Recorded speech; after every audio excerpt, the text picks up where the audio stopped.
Pour quelques likes, certains ont troqué l'amour contre des clics. Les cœurs déconnectés, les pouces mécaniques, on tend les smartphones mais plus jamais la main au cœur en panique. Le buzz avant la vérité, on juge sans chercher. On partage aveuglément, on oublie que les mots laissent des plaies longtemps. Une infox tombe et tout s'effondre. Un seul mot suffit pour mettre le feu à la ronde. Un post devient une bombe sans fil et l'unité s'étrangle sous un mensonge subtil. Une rumeur dit « c'est d'en face sont nos ennemis », une autre réplique « ils vous méprisent, c'est écrit, c'est dit ». Alors on partage sans réfléchir, sans filtre et la paix, lentement, commence à se fissurer sous les bitumes. En quelques instants, la méfiance s'installe.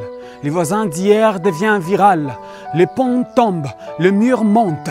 Et la vérité, elle, vacille seule face à la foule en furie. Les conflits ne naissent pas simplement des armes, mais des posts, des mots, des drames inventés par ceux qui nous divisent. Pendant qu'en coulisses, ils comptent leurs devises. Alors, ouvre les yeux, mon frère, ma sœur, ne sois pas messager de la guerre. Refuse d'être l'écho de la haine. Un relais des chaînes invisibles mais pleines. Mais on peut dire non. Non au poison, non aux divisions. Oui à la lumière dans nos partages. Oui aux mots qui construisent et non aux ravages. Car chaque message est une sémence de paix ou de violence. Car les futurs fleuris ou se fanent sous tes mots. Ne sois pas suiveur docile, sois veilleur des lumières. Sois porteur des paroles qui éclairent. Fais de ton espace un refuge, pas un champ de guerre, un lieu qui rassemble et pas un souffle qui déchire les repères.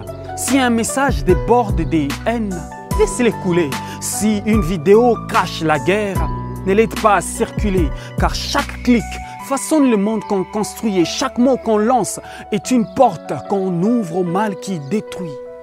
Le futur s'écrit dans chaque geste quotidien, dans ce qu'on choisit de taire ou d'étendre à des mains.